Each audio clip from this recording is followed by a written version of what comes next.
নমস্কাৰ বন্ধু বান্ধৱীসকল, আমাৰ ৰাখিব চেনেলটোলৈ আপোনালোকক স্বাগতম জনাইছোঁ। আপোনাৰো হাতৰ তলুৱাৰ অংশত তিল আছে নেকি? সেই তিল থাকিলে বহুলোকে অশুভ বুলি ভাবে আৰু বহুলোকে শুভ বুলি ভাবে। সমুদ্ৰ শাস্ত্ৰত ইয়াৰ বিষয়ে সম্পূৰ্ণভাৱে বৰ্ণনা কৰা আছে। তিলৰ চিহ্নটোক অত্যন্ত শুভ বুলি মনা যায় আৰু হাতৰ তলুৱাত যদি তিল থাকে তেনেহ'লে কিছু লোকে অশুভ আৰু কিছু লোকে শুভ বুলি ভাবে। শাস্ত্ৰৰ অনুসৰি হাতৰ তলুৱাৰ অংশত মা লক্ষ্মীয়ে বাস কৰে। এই জেগাত যদি তিল থাকে আপোনালোকৰ কি হ'ব, আজিৰ ভিডিঅ'টোৰ যোগেদি আমি সুন্দৰভাৱে জানি লওঁ আহক। যদি ভিডিঅ'টো ভাল লাগে লাইক এটা কৰি আমাৰ মনোবল বঢ়াব আৰু আপোনালোকৰ বন্ধুবৰ্গৰ লগত শ্বেয়াৰ কৰি তেওঁলোককো উপকৃত কৰিব। হস্তৰেখাৰ অনুসৰি হস্তৰেখাত বা হস্তৰেখাৰ যদি মাজত তিল থাকে তেনেহ'লে বহুলোকে অশুভ বুলি মানে। যদি এই ঠাইত তিল থাকে তেনেহ'লে স্বাস্থ্যৰ প্ৰতিও আপোনালোকে সতৰ্কতা অৱলম্বন কৰিব লাগিব। স্বাস্থ্যজনীয় পৰীক্ষা কৰি লোৱাটো আপোনালোকৰ কাৰণে অত্যন্ত দৰকাৰ। কিবা নহয় কিবা সমস্যা আপোনালোকৰ জীৱনত নামি আহিব পাৰে। সেই গতিকে বহু লোকৰ হাতৰ হস্তৰেখাৰ ওপৰতে তিল থাকে। তেনে থকাটো অত্যন্ত অশুভ বুলি মনা গৈছে। যদি এনে থাকে তেনেহ'লে আমাৰ বাস্তুশাস্ত্ৰৰ পণ্ডিতসকলে কয় যে সেই ঠাইত তিল থাকিলে প্ৰচুৰ পৰিমাণে ঘৰৰ পৰা অৰ্থ হানি হয় আৰু লগতে হৃদয় ৰোগৰ দৰে সমস্যাত ভুগিবলগীয়া হয়। ইয়াৰ উপৰিও ঘৰৰ মানুহ এটাৰ পিছত আনটো অসুস্থ হৈ পৰে। আপোনালোকে স্বাভাৱিকভাৱে জীৱন যাপন কৰাৰ ক্ষেত্ৰত বহু বেছি কষ্ট ভোগ কৰিবলগীয়া হয়। কিন্তু ইয়াৰ বিপৰীতে ক'ব লাগিব যে আপোনালোকৰ যদি হস্তৰেখাৰ আশে পাশে তিল থাকে তেনেহ'লে অত্যন্ত শুভ হ'ব। আপোনালোকৰ সোঁহাতেই হওক বা বাওঁহাতেই হওক এই হস্তৰেখাৰ আশে পাশে যদি তিল থাকে তেনেহ'লে জানিব যে আপোনালোকৰ ঘৰলৈ প্ৰচুৰ পৰিমাণে অৰ্থৰ আগমন হ'বলৈ ধৰিব। আপোনালোকে যি কামতেই হাত দিব সেই কামতেই সফলতা নামি আহিব। সমুদ্ৰ শাস্ত্ৰৰ অনুসৰি কোৱা হৈছে যে হাতৰ তলুৱাখনত মা লক্ষ্মীৰ স্বৰূপ বুলি মনা যায়।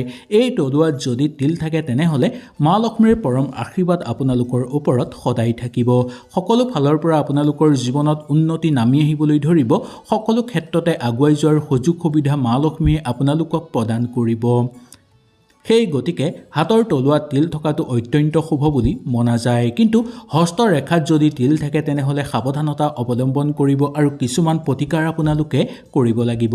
যদি এই প্ৰতিকাৰবোৰ কৰে তেনেহ'লে আপোনালোকৰ জীৱনৰ পৰা বহু ধৰণৰ সমস্যা সমাপ্ত হৈ পৰিব আৰু ঘৰৰ সকলো দুখ কষ্ট আৰু সমস্যা অন্ত হৈ পৰিব। এই প্ৰতিকাৰ কৰাৰ লগে লগে ঘৰত প্ৰচুৰ পৰিমাণে অৰ্থৰ আগমন হ'বলৈ ধৰিব আৰু মা লক্ষ্মীৰ পৰম আশীৰ্বাদ লাভ হ'ব। জীৱনত সুখ শান্তি বিৰাজ হ'বলৈ ধৰিব। হস্তৰেখাত যদি তিল থাকে তেনেহ'লে আপোনালোকে কোনো মন্দিৰত গৈ আপোনালোকে ফল মূল দান কৰক বা কোনো দৰিদ্ৰ মানুহক আপোনালোকে খোৱা বস্তু উপহাৰ হিচাপে দিব। এনে কৰিলে আপোনালোকৰ এই সকলোবোৰ সমস্যা সমাপ্ত হৈ পৰিব। আপোনালোকৰ জীৱনত চলি থকা অশান্তিবোৰো দূৰ হৈ পৰিব। সেই গতিকে মাহত এদিন হ'লেও আপোনালোকে কোনো মন্দিৰত গৈ ফল মূল নিবেদন কৰিবলৈ চেষ্টা কৰিব বা কোনো দৰিদ্ৰ মানুহক আহাৰ খুৱাবলৈ চেষ্টা কৰিব। এনে কৰিলে আপোনালোকৰ জীৱনত থকা সকলো সমস্যা সমাপ্ত হৈ পৰিব। সকলো মনৰ আশা আপোনালোকৰ পূৰ্ণ হৈ পৰা দেখিবলৈ পোৱা যাব। হৃদয় ৰেখাৰ আশে পাশে তিল থকা লোকসকলে অত্যন্ত সৌভাগ্যশালী বুলি ক'ব পৰা যায়। এওঁলোকে বহুদূৰ ভ্ৰমণ কৰিব পাৰে আৰু এওঁলোকৰ হাতদি বহু শুভ কাম হৈ পৰাৰ যোগ দেখিবলৈ পোৱা যায়। বহু ধৰ্মীয় কামত এওঁলোকৰ অৰ্হতা বা অৰিহণা দেখিবলৈ পোৱা যায়। কৰ্মক্ষেত্ৰত বহুদূৰ আগুৱাই যাব পাৰে। সামাজিক ক্ষেত্ৰত সুনাম অৰ্জন কৰিব পাৰে আৰু সকলোকে মৰমে আঁকোৱালি ৰাখিব পাৰে। এই ৰাশি জাতক জাতিকাসকলৰ ওপৰত মা লক্ষ্মীৰ পৰম কৃপা বা বিশেষ কৃপা দেখিবলৈ পোৱা যায়। যাৰ ফলত তেওঁলোকৰ কৰ্মক্ষেত্ৰতেই হওক বা ব্যৱসায়িক বাণিজ্যৰ ক্ষেত্ৰতেই হওক বা পঢ়া শুনাৰ ক্ষেত্ৰতেই বহুদূৰ আগুৱাই যোৱাৰ যোগ দেখিবলৈ পোৱা যায়।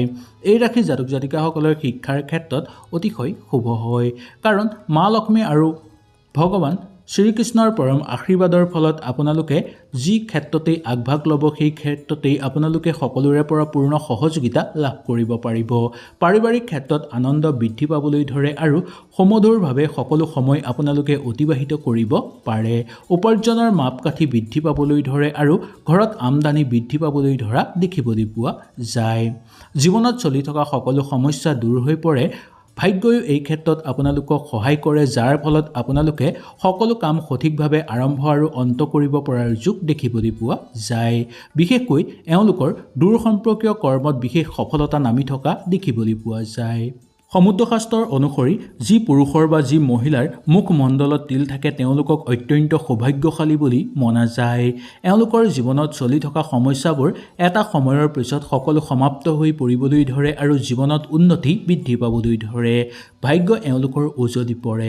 সকলো ফালৰ পৰা এওঁলোকে আগুৱাই যোৱাৰ সুযোগ সুবিধা লাভ কৰে আৰু মা লক্ষ্মী আৰু সকলো দেৱ দেৱীৰ পৰম আশীৰ্বাদ এওঁলোকে লাভ কৰিবলৈ সক্ষম হয়, যাৰ ফলত এওঁলোকৰ সৰুৰ পৰাই হওক বা ডাঙৰ কালতেই হওক সকলো ক্ষেত্ৰতে এওঁলোকে সৌভাগ্যতাৰে জীৱন অতিবাহিত কৰিবলৈ সক্ষম হয়।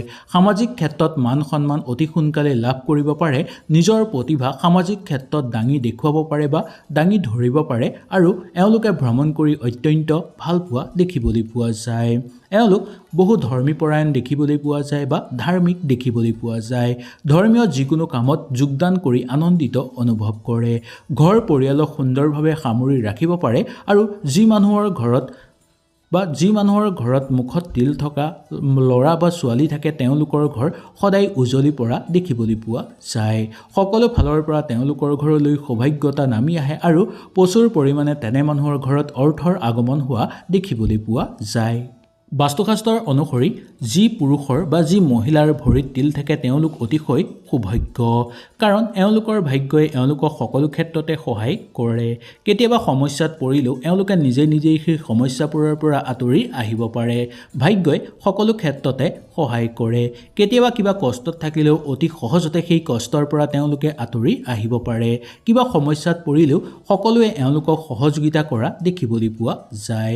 শত্ৰুৰ পৰাক্ৰম কিন্তু এওঁলোকৰ বৃদ্ধি পাই থাকে, তথাপিও এওঁলোকৰ মন মগজু সদায় ঠাণ্ডা হৈ থাকে আৰু কৰ্মত বেছিকৈ এওঁলোকে জড়িত হৈ থাকি ভাল পায়। এওঁলোক বহু নম্ৰ আৰু শান্ত দেখিবলৈ পোৱা যায়। কাকো এওঁলোকে হিংসা নকৰে আৰু কাৰো অমংগল এওঁলোকে চিন্তা নকৰে। সেই গতিকে সকলো দেৱ দেৱীৰ পৰম কৃপা এওঁলোকে লাভ কৰিব পাৰে, যাৰ ফলত সকলো ক্ষেত্ৰতে আগুৱাই যোৱাৰ সুযোগ সুবিধা এওঁলোকে লাভ কৰিব পাৰে। এওঁলোকৰ ওপৰত ঘৰৰ মানুহৰ সম্পূৰ্ণ বিশ্বাস দেখিবলৈ পোৱা যায়। এওঁলোকে কেতিয়াও সেই বিশ্বাস ভংগ নকৰে। সকলো কাম নিয়াৰিকৈ কৰিব জানে আৰু নিয়াৰিকৈ সেই কাম কৰাৰ ক্ষেত্ৰত তেওঁলোক বহু আগ্ৰহী। কিন্তু এটা কথা ক'ব লাগিব যে এওঁলোকে ভ্ৰমণ কৰি বহু বেছি ভাল পায় বা বহু ক্ষেত্ৰত এওঁলোকৰ ভ্ৰমণৰ যুগ নামি অহা দেখিবলৈ পোৱা যায়। বহুদূৰ ভ্ৰমণ কৰিব পাৰে আৰু ভ্ৰমণৰ ফলত হয় এওঁলোকৰ দ্ৰব্য লাভ। হস্তৰেখাত যদি তিল থাকে তেনেহ'লে আপোনালোকে কোনো মন্দিৰত গৈ আপোনালোকে ফল মূল দান কৰক বা কোনো দৰিদ্ৰ মানুহক আপোনালোকে খোৱা বস্তু উপহাৰ হিচাপে দিব। এনে কৰিলে আপোনালোকৰ এই সকলোবোৰ সমস্যা সমাপ্ত হৈ পৰিব। আপোনালোকৰ জীৱনত চলি থকা অশান্তিবোৰো দূৰ হৈ পৰিব। সেই গতিকে মাহত এদিন হ'লেও আপোনালোকে কোনো মন্দিৰত গৈ ফল মূল নিবেদন কৰিবলৈ চেষ্টা কৰিব বা কোনো দৰিদ্ৰ মানুহক আহাৰ খুৱাবলৈ চেষ্টা কৰিব। এনে কৰিলে আপোনালোকৰ জীৱনত থকা সকলো সমস্যা সমাপ্ত হৈ পৰিব। সকলো মনৰ আশা আপোনালোকৰ পূৰ্ণ হৈ পৰা দেখিবলৈ পোৱা যাব। হয়তো এই ভিডিঅ'টোৰ যোগেদি আপোনালোকে সুন্দৰভাৱে বুজি পালে। যদি কিবা অসুবিধা পালে নিশ্চয় মোক তলত কমেণ্ট কৰি জনাব। তেনেহ'লে আজিলৈ আপোনালোকৰ ওচৰৰ পৰা বিদায় লৈছোঁ। কালিলৈ পুনৰ আপোনালোকক লগ পোৱাৰ প্ৰতিশ্ৰুতিৰে আজিলৈ নমস্কাৰ।